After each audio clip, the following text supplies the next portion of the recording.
Hello, everyone. Welcome back to our channel. Today, we have an exciting topic to explore: the differences between the presidential system and the parliamentary system. These two systems of government are widely implemented around the world, each with its unique characteristics. In this video, we'll compare and contrast the presidential and parliamentary systems, examining their key features, functions, and strengths. Let's jump right in. The presidential system and the parliamentary system are two distinct forms of government. In a presidential system, the head of state and head of government are combined into one role, the president, who is elected directly by the people. On the other hand, in a parliamentary system, the head of state is separate from the head of government. The head of state, such as a monarch or a ceremonial president, represents the country, while the head of government, often the prime minister, is elected by the parliament.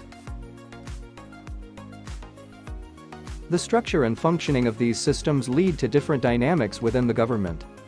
In a presidential system, the president holds significant executive power and serves as a strong, independent decision-maker.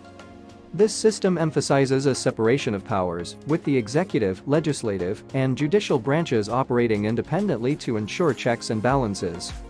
The Congress cannot cast vote of no confidence and remove the president from the office for political reasons, and president is not allowed to dissolve Congress if he has no congressional support. In contrast, the parliamentary system emphasizes a fusion of powers.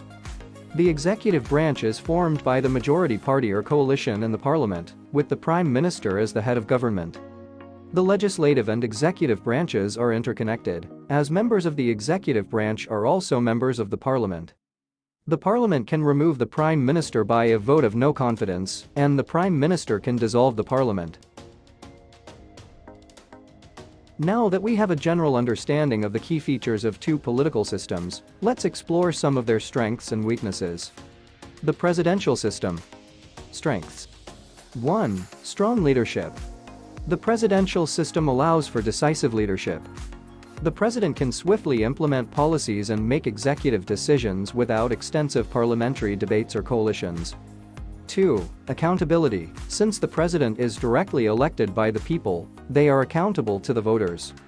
This direct connection can lead to increased responsiveness to public demands and concerns. 3. Stability. The fixed terms of presidents provide stability and continuity in governance. Frequent changes in leadership are less likely, allowing for long-term planning and execution of policies. Weaknesses.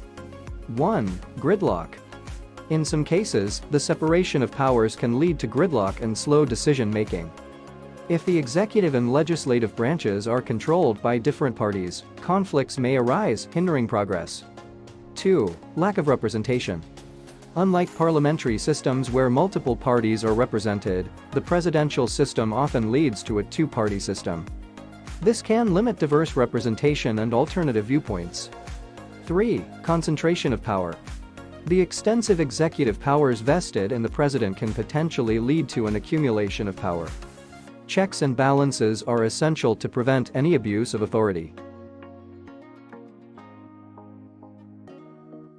The parliamentary system of government has several strengths and weaknesses.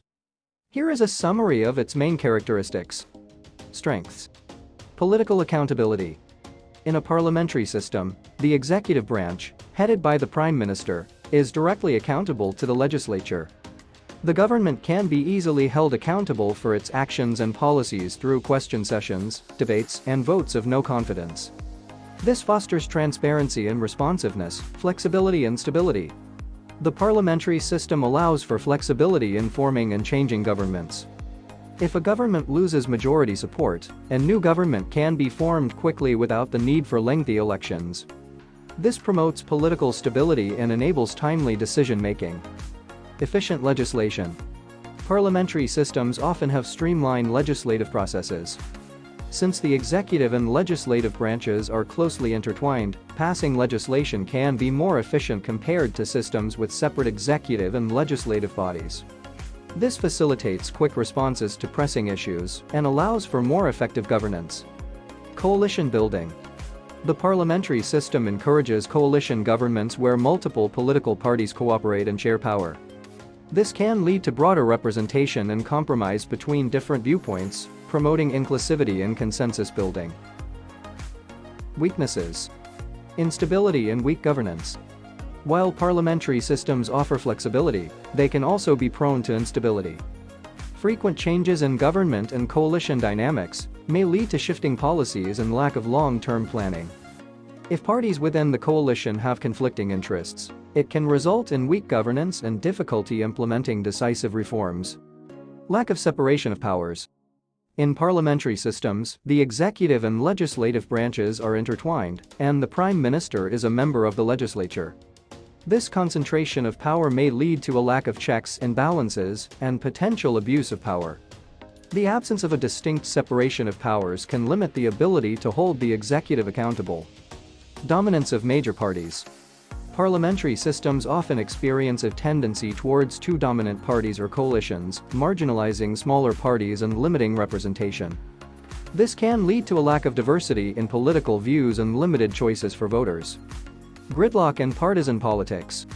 Parliamentary systems may face challenges in passing significant reforms or controversial legislation due to gridlock and partisan politics. Opposition parties can use various tactics to hinder the government's agenda, leading to delays and inefficiencies in decision-making. It's important to note that the strengths and weaknesses of the parliamentary system can vary depending on the specific context, political culture, and constitutional arrangements of a particular country.